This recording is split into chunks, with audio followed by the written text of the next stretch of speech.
Assalamualaikum warahmatullahi wabarakatuh. Bismillahirrahmanirrahim. Alhamdulillahirabbil alamin. Wassalatu wassalamu ala nabiyina Muhammadin wa ala alihi wa ashabihi wa mawalah. Qala Allah ta'ala fi kitabih karim, a'udzu billahi minasyaitonir rajim. Ya ayyuhalladzina amanu taqullaha haqqa tuqatih wa la tamutunna illa wa antum muslimun. Kaum muslimin rahimani wa rahimakumullah. Kita bersyukur kepada Allah Subhanahu wa taala. Kita kembali lagi dalam pembahasan kita tentang salat. Kesempatan hari ini kita masuk pada episode ke-14 setelah beberapa saat kita tidak mengisi. Ada hal-hal yang membuat kita terhalang untuk melanjutkan. Alhamdulillah pada kesempatan ini kita berjumpa lagi dengan pemirsa rahimani wa rahimakumullah. Saudara, pada episode yang ke-13 kita sudah berbicara masalah mengangkat kedua tangan sambil membaca takbir di dalam takbiratul ihram, lalu ruku seraya meluruskan punggung, tengkuk, kepala, tangan, pegang lutut, kaki kanan dengan tangan kanan, kaki kiri tangan kiri, jari jemari tangan agak direnggangkan sambil membaca beberapa macam doa sesuai dengan perintah Rasulullah SAW. Pada kesempatan kali ini episode 14 Jemaah rahimakumullah, kita akan membahas tentang bangun dari ruku seraya mengangkat kedua tangan seperti pada takbiratul ihram dengan membaca doa Sami Allahu liman hamidah, dan apabila telah berdiri tegak i'tidal, kedua tangan diluruskan ke bawah lalu membaca Rabbana walakal hamdu. Kenyataan selama ini dalam kehidupan kita melaksanakan sholat, apabila kita bangun dari ruku, tangan kita angkat seperti untuk takbiratul ihram ada. Lalu kita baca Sami Allahu liman hamidah, langsung disambung dengan Rabbana walakal hamdu. Padahal semestinya tangan kita angkat seperti takbiratul ihram sambil membaca Sami Allahu liman hamidah doanya. Lalu setelah tangan lurus kembali, kita sudah berdiri tegak lurus, i'tidal posisinya, tangan lurus kembali ke bawah dengan sempurna. Kami ulangi, tangan kita sudah lurus kembali dengan sempurna, baru kita boleh mengucapkan atau membaca doa Rabbana walakal hamdu. Ini yang perlu diperhatikan dengan sebaik-baiknya. Atau juga membaca Allahumma Rabbana walakal hamdu atau Allahumma Rabbana lakal hamdu. Ini yang pernah dilakukan oleh Rasulullah Muhammad SAW. Atau doa yang berikut lagi, Rasul membaca Rabbana walakal hamdu, Rabbana walakal hamdu hamdan katsiran thayyiban mubarakan fih. Nah, ini yang dibaca Rasul pada saat beliau bangun dari ruku seraya mengangkat kedua tangan kembali seperti posisi takbiratul ihram. Setelah membaca Sami Allahu liman hamidah, kemudian berdiri lurus tegak, i'tidal sempurna, kedua tangan lurus kembali ke bawah, baru Nabi membaca Rabbana walakal hamdu atau Allahumma Rabbana walakal hamdu atau Allahumma Rabbana lakal hamdu. Nabi juga membaca Rabbana walakal hamdu hamdan katsiran thayyiban mubarakan fih. Atau doa Rasul masih ada satu yang baca adalah Rabbana walakal hamdu mil'us samawati wal ardi wa ma bainahuma wa mil'u ma syi'ta min syai'in ba'du. Ini doa-doa yang dibaca oleh Rasulullah tatkala beliau bangun dari ruku. Ini yang perlu kita perhatikan dengan sebaik-baiknya. Yang selalu kami tekankan, jangan sambung sami Allahu liman hamidah langsung dengan Rabbana walakal hamdu. Pastikan setelah menyebut sami Allahu liman hamidah, posisi i'tidal sempurna, tangan sudah lurus kembali ke bawah, baru kita ucap beberapa macam doa ini. Rabbana walakal hamdu atau Allahumma Rabbana lakal hamdu, dan seterusnya beberapa macam doa yang dibaca Rasul itu. Dan kita perhatikan masing-masing kita membaca doa yang pernah dilakukan Rasul itu semuanya benar. Selanjutnya jemaah rahimakumullah, bangkit dari ruku. Setelah ruku dengan sempurna dan selesai bangkit membaca doa, kemudian bangkit dari ruku. Tidak waktu bangkit tersebut membaca sami'allahu liman hamidah seperti yang sudah diuraikan tadi.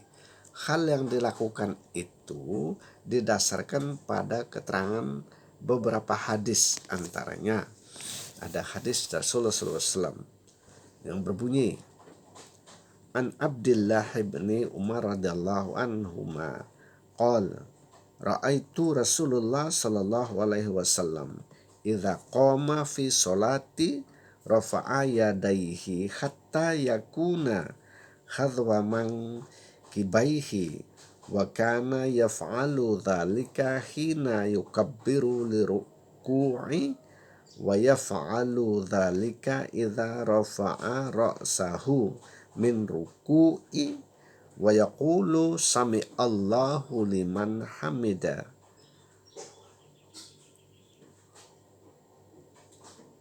Wala yaf'alu dhalika fi sujudi, rawahu Bukhari. Hadis itu bermakna demikian dari Abdullah bin Umar. Diriwayatkan bahwa ia berkata, aku melihat Rasulullah SAW apabila berdiri dalam sholat mengangkat kedua tangannya sampai setenteng kedua pundaknya.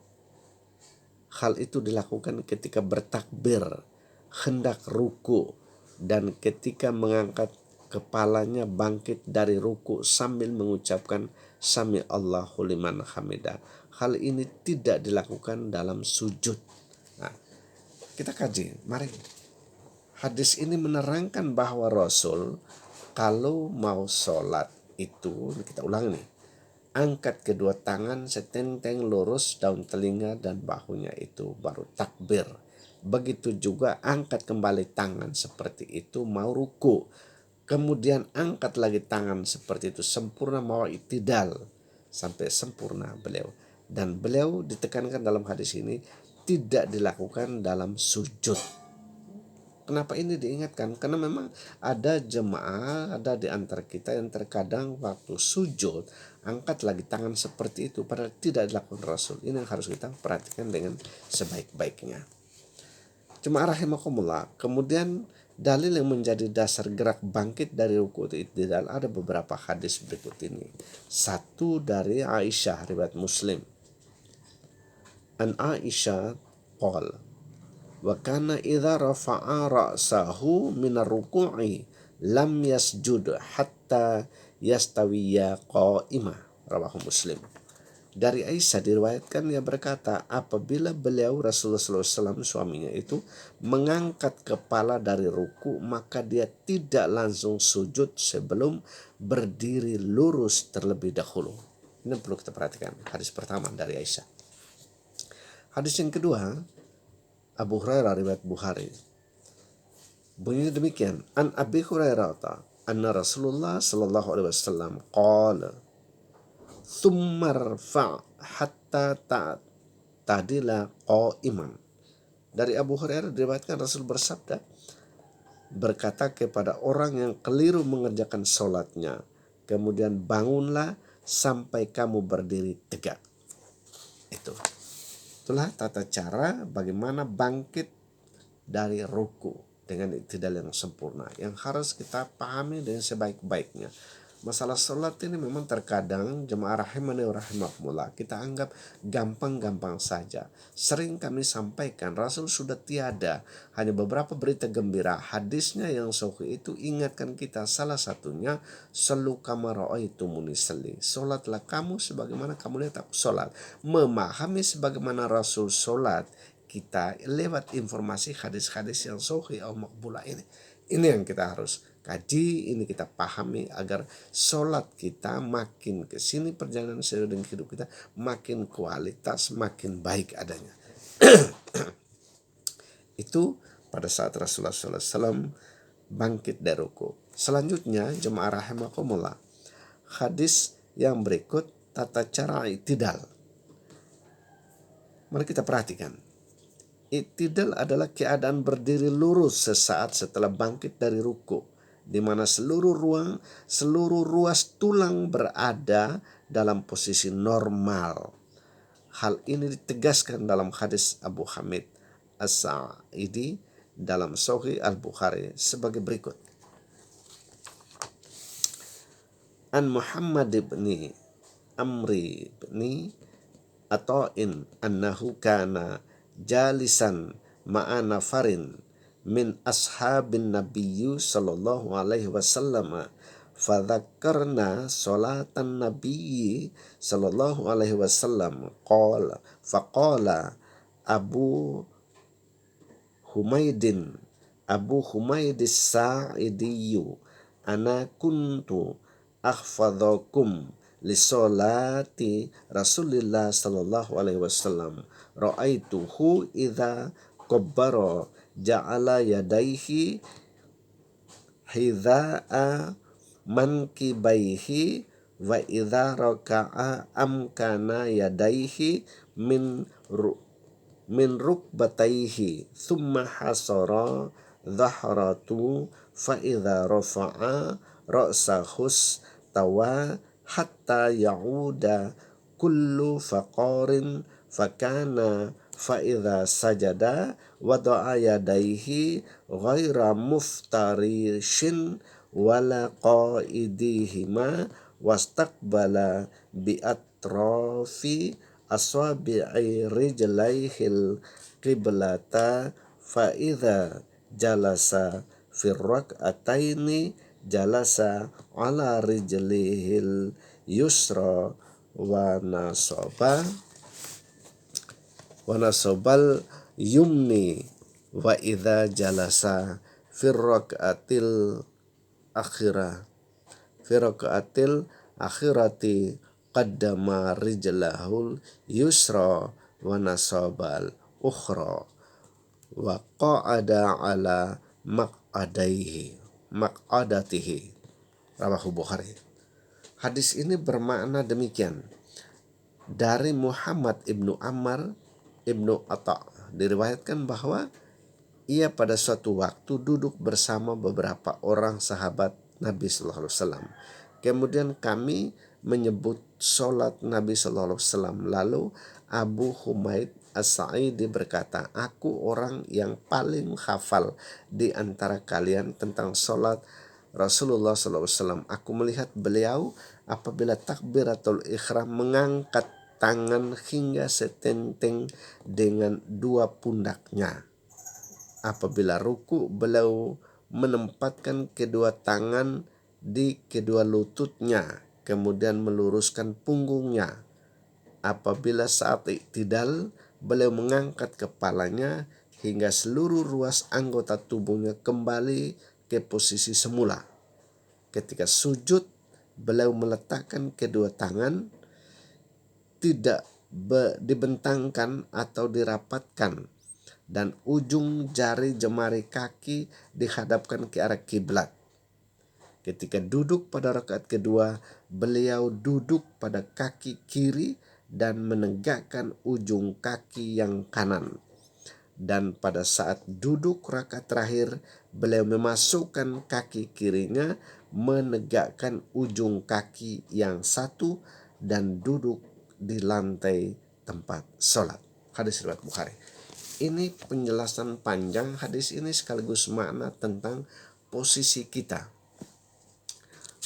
bahwa tata cara i'tidal kita itu berdiri sampai sempurna, rapi, baru kita ruku dan sujud. Kemudian tasyahud awal dengan diingatkan oleh hadis Rasul tentang posisi tangan kita tempat kita duduk, pantat kita, kemudian pada posisi duduk tasyahud akhir, duduk dengan bagaimana posisi kaki kita, yang anggota tubuh kita termasuk jari jemari kaki kita, perlu tangan kita juga diingatkan baik, semuanya menghadap ke arah kiblat. Itulah sholat Rasulullah SAW yang diterangkan dalam hadis ini. Nah, jemaah rahimani wa rahimakumullah, itu tentang posisi i'tidal. Yang berikut, posisi tangan pada saat i'tidal. Pada saat i'tidal, kedua tangan dalam posisi lurus ke bawah, tidak digerak-gerakan maupun digoyang-goyangkan, dan tidak pula dengan posisi bersedekap. Nah, ini yang menimbulkan pertanyaan di masyarakat banyak ini, termasuk warga Perserikatan Muhammadiyah sendiri. Mari kita kaji dalam sholat ini dengan hadis ini supaya kita paham betul. Hal ini dipahami dari hadis berikut. An Abi Hurairah anna Rasulullah sallallahu alaihi wasallam qala fi sholati idza kumta ila sholati fakabbir thumma aqra ma tayassara ma'aka min qur'ani thummar ka hatta tatma'inna raki'an thummar fa hatta ta'tadila qa'iman thummasjud hatta tatma'inna sajidan thummar fa hatta tatma'inna jalisan waf'al dzalika fi sholatika kulliha. Rawahu Bukhari wa Muslim. Dari Abu Hurairah diriwayatkan bahwa Rasulullah SAW bersabda kepada orang yang keliru menjalankan sholat, apabila kamu berdiri hendak sholat maka bertakbirlah, lalu bacalah beberapa dari ayat Al-Quran, lalu rukulah dengan tumak nina, berhenti sejenak memahami bacaan kita, terus berdirilah sampai tegak lurus, kemudian sujud dengan tumak nina, kemudian duduk dengan tumak nina, lalu sujud lagi dengan tumak nina. Kemudian lakukan seperti itu dalam semua sholatmu. Hadis riwayat Bukhari Muslim. Ini penegasan buat kita, perhatikan sholat kita pada posisi tangan i'tidal itu sampai pada kita salam. Bagaimana caranya, semua itu dijelaskan dalam hadis ini. Maka salah satu jawabannya tentang gerak-gerak tangan atau bersedekap itu tidak dicontohkan Rasulullah SAW. Hadis ini menyebutkan hal-hal yang diperintahkan dalam sholat. Hal yang diperintahkan itu karenanya merupakan bagian dari sholat dan wajib dilakukan. Nah, sementara hal yang merupakan bagian dari sholat yang tidak disebutkan dalam hadis ini dilengkapi dengan apa yang disebutkan dalam hadis-hadis yang lain. Nah, mulai tadi beberapa hadis yang sudah sampai menjelaskan kaitan satu dengan yang lain. Seperti tasyahud dan salam, baik tasyahud awal maupun tasyahud akhir, itu sudah tadi hadis depan sudah menjelaskan. Hal yang tidak disebutkan dalam hadis ini dan tidak ada kelengkapannya dalam hadis yang lain berarti bukan merupakan bagian dari sholat. Nah, ini selalu kami sampaikan jemaah rahimani wa rahimakumullah. Sholat itu ibadah mahda, tidak bisa ditambah, tidak bisa dikurang. Sumbernya jelas dari Rasulullah Sallallahu Alaihi Wasallam. Nah, di sini nanti baru kita sambung pada kesempatan yang lain dalam episode ini. Masih belum habis kita kaji di episode 14 ini. Nasrul minallah wa basyiril mu'minin. Wassalamualaikum warahmatullahi wabarakatuh.